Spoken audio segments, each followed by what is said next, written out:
Well, it's morning time in Inwood, boys. I got terrible news. She's still totally wet. So that's awesome. Just won't dry. It's totally decked. I don't know what I did wrong. It's probably my measurements. I tried to go by the instructions. Oh no, what's that? Oh, there's another one there. Great. But, yeah.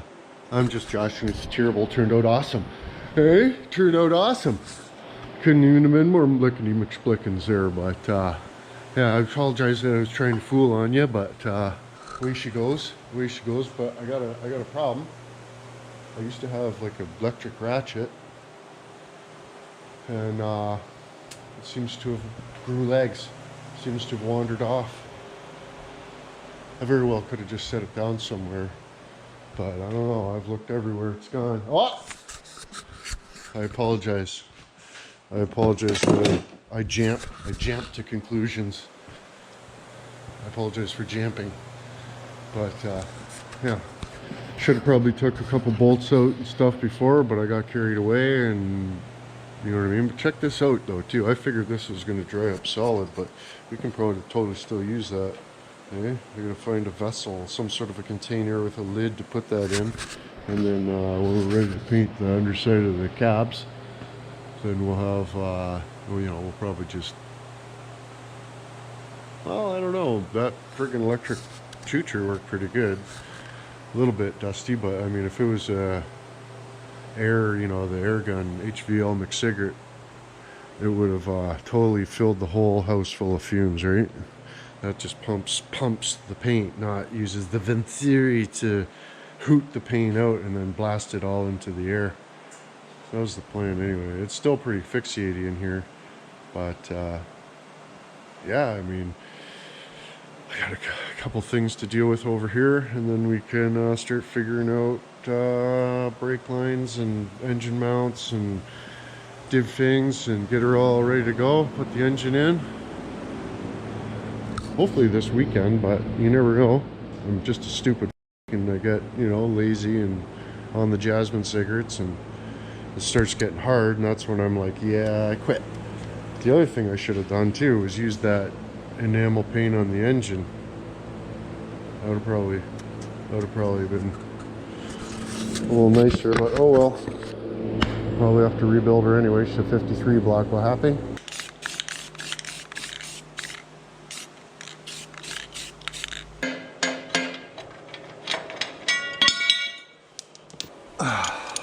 Look at all the junk we took off this rig. Holy schnikowitz. Eh? Good lord. What happened?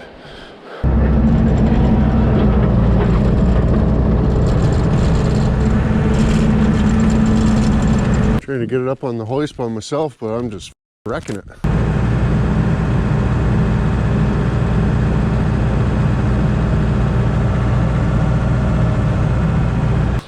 I apologize, my Francis. Just doing my brake lines, just doing my new brake lines once, one and done. Nickel copper, right? And then you don't have to ever dick with it again. You know, it's not going to rot out or anything, right? So, but yeah, just getting her sort of lickety McSplickens there. Not too bad. Everything was going great on the last, not the last, because I still got to make, you know, those once I put the cab on. I'm going to make up to the arse-coal ones, right? But we got the rear, we got that one, and then we're making this one now. And then I was just going to stab the guy into the what's it, and the little dink busted off. Where is it? Where's the little dink? Right there. So that's good. You got to sort of have that dink on there, or else that's no good, right? So, and of course, Saturday night, we'll have to friggin' Sunday no open. We'll probably go to Princess Auto and get something, but we got to do the three stovepipe tack marmadinker. This one has the little thingamajiggers in her, but this thing's dicked and this thing's dicked. These two things, only these things are good.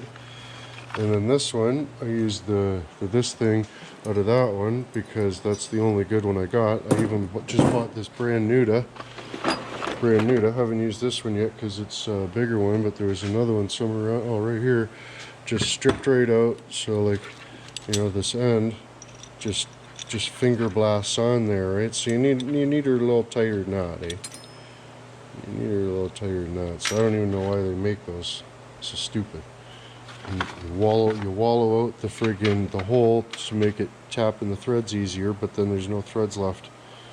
You're just like slightly marking the inside. That's no good. But the twister asshole, this guy here's the best one. So this guy's out of this kit, and then we used one of these out of this kit, and then the little dink out of this kit. So that's just ridiculous. But that's what I've been doing.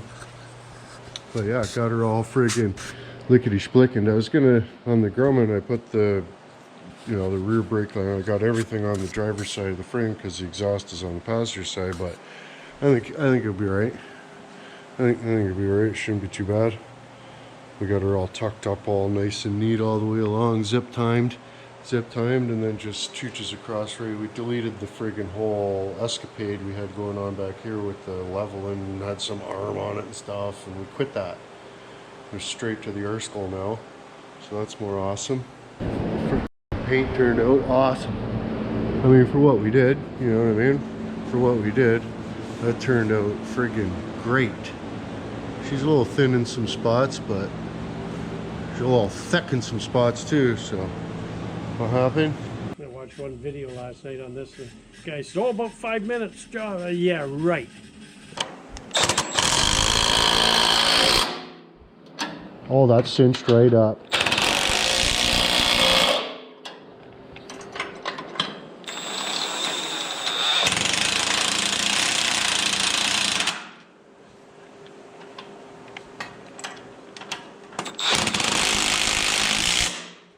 Oh, Dick. Diesel conversion spooshless mounts. What happened?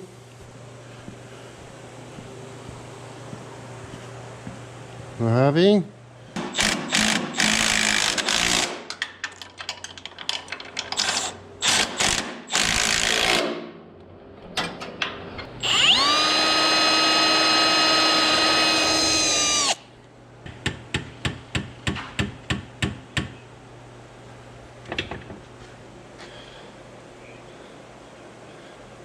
Nelson's so smart that he was able to fix the brake thing over the phone. I was just telling him, oh man, I was almost doing this and that. And he's like, well, you can fix that with a friggin' cotter pin, eh? I'm like, oh, really? Yeah, that'd work. You know, Nelson also maybe just with me.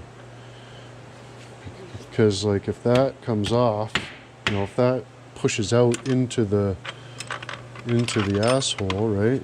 That is going to falsely fuse that little nump into the end of that line, which is in turn going to not be good. So I gotta try to assuage her. Yes, sir. Hey, Chris, I'm out of here. Okay.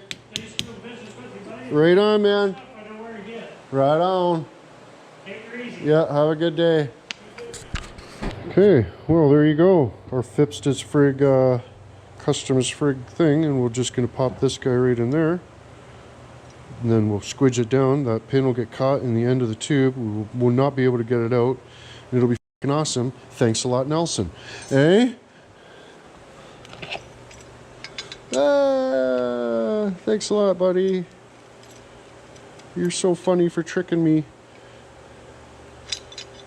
I mean, it did FIPS, but like not, you know what I mean?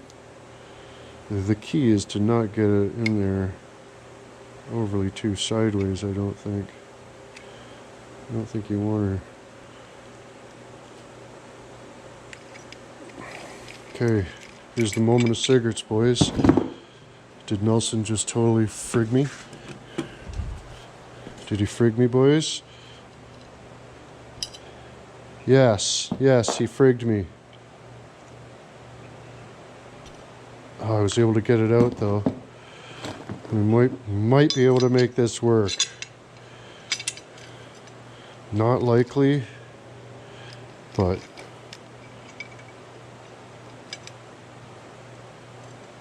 Maybe.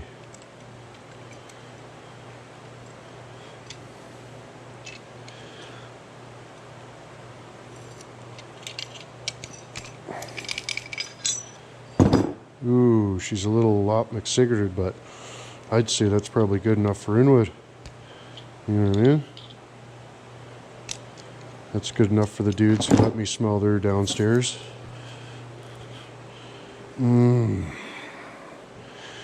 The smell of a downstairs.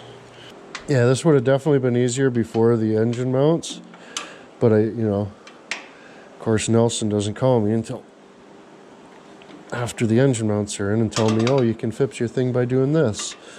Oh, well, I apologize, smucking smarty pants, times, you know what I mean?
Got to lubricate the shaft with my little sample pack of Pinus spread. Forgot about that.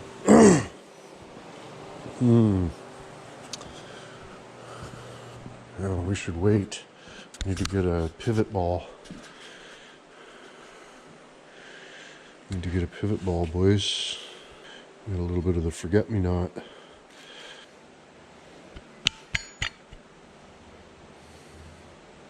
Well, I may have got a little ahead of myself there. I forgot that I didn't finish cutting off those arse coals, and then these bolts, the ones that I just jammed into my head, are well, they're rusted in there, but I got to cut them off because the radiator's got to go where that already is, and that there can't be two things in the same place.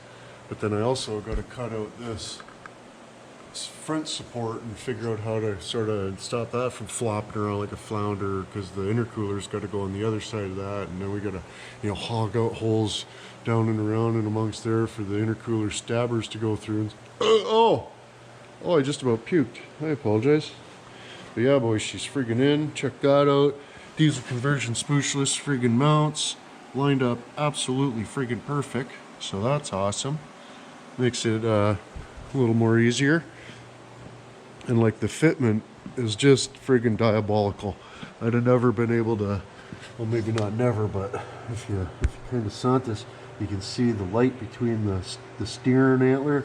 You know, this thing right across right there. You can see the light on either side of it. So there's, you know, ½ inch or so between the oil pan and the steering antler. And of course, you know, we got room around the starter and everything else. So friggin' rights, flippity McFlippins. I am gonna have to probably put the cab on and off a couple times. You know, we'll figure out the tunnel and the this and that and a couple things. Of course, you know, intercooler and all that. I'm gonna wanna, you know, get that cut, you know, do the cutting and the stuff with this before we put it actually on there for keepsies. But yeah, and I forgot that I was supposed to order a pivot ball, because this Bastardo here's got like one of these pivot balls, and that one's all wore out. So rather than dick around, you know, I mean, it's $11 part, so I mean, hopefully the part stick can just get me one of the morning lippity splips. We can just carry on and amongst our business. But friggin' rights, boys, check that out. Eh? Decent.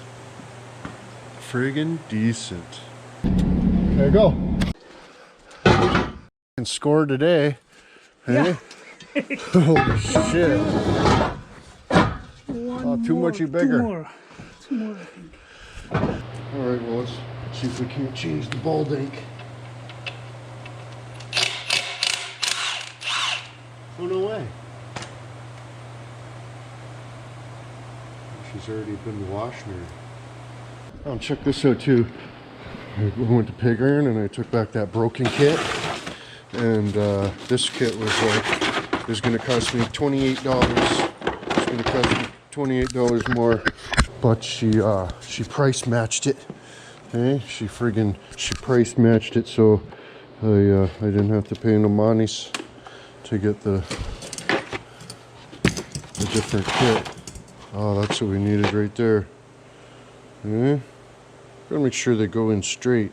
It's really easy to get them off kilter and it gets deckered. But oh yeah, nice pivoting arse-coil too. Nice. Oh, it's even got a friggin' D-burr dog. Sounds like it's got different D-burr dog ends into it. Right on.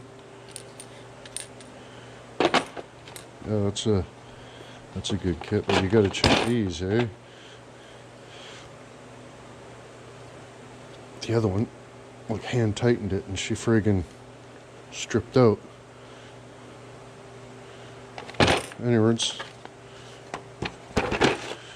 still got a couple lines to do on the rear axle, and then of course up from the dink up to the guy. But yeah, so kind of need that. But anyways, we just got to put a little bit of poop in there. It says put apply evenly to spline, avoid contact with Dick's brick material. Eh? But we best get our friggin' our trow out in. I'll get this guy in here. The fangs pre-lubricated.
in.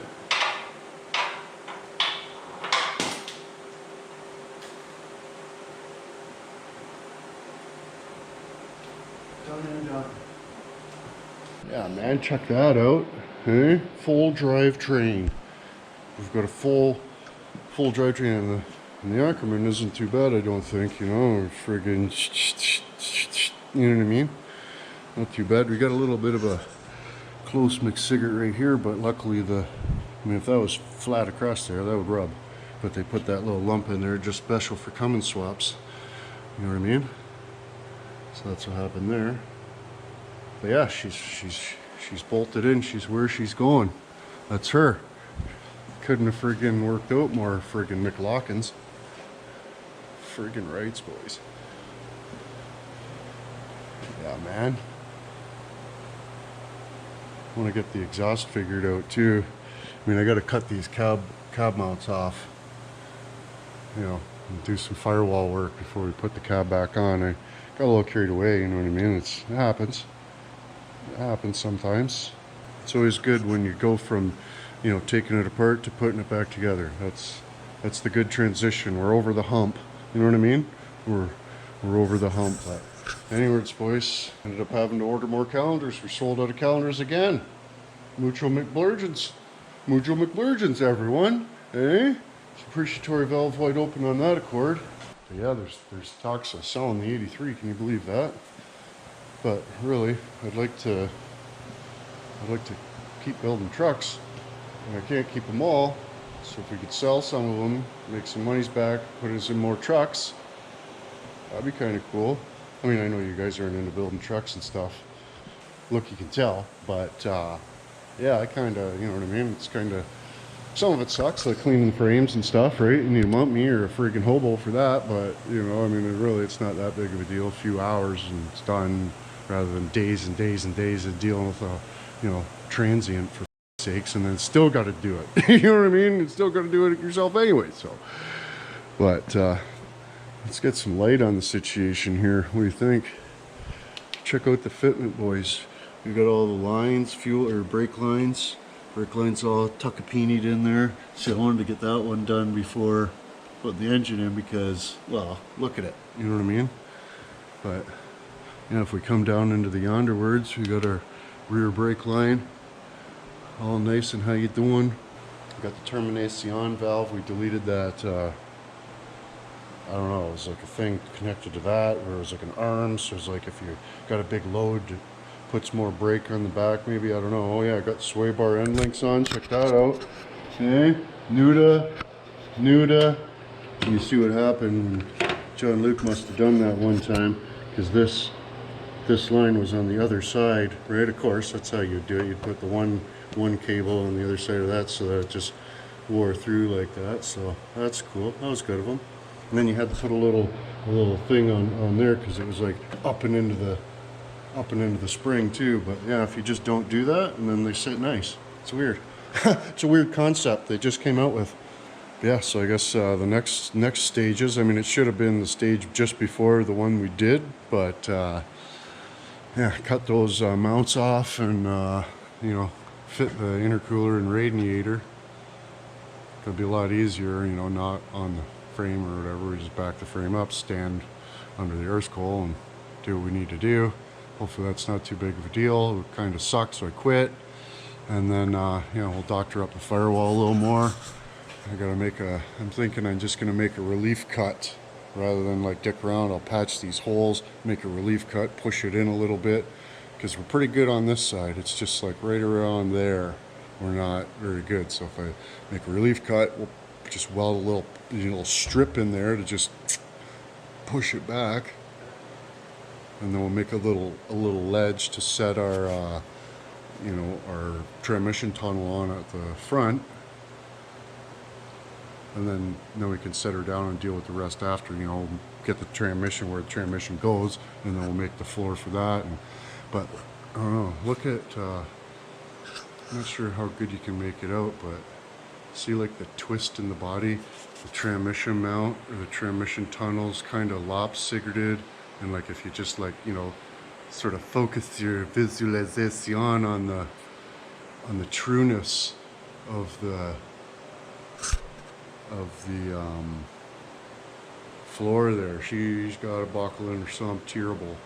It's like this part that, you know, the driver's floor is pushed down and it's crinkled up at the front. At this part here, right there, is pushed down, and up and over there is crinkled. You know, it's kind of skeek and this and that, so she's not going to be the, you know, trophy award winning unit, but I mean, if we can get the doors to open and shut and it not to be totally bashed in on the side, I mean, that's probably good enough for inwood, you know what I mean? But yeah, super happy with the fitment. These mounts, these engine mounts from Diesel Conversion Specialists are for four-wheel drive applications, and they weren't even sure if it would work for the two-wheel drive, but they sent them over and we tried them out and it works perfect. Couldn't ask for a better fitment. You know, you can't be too much lower than that because of this arm right here. You know what I mean? You can get your finger under the son of a bitch.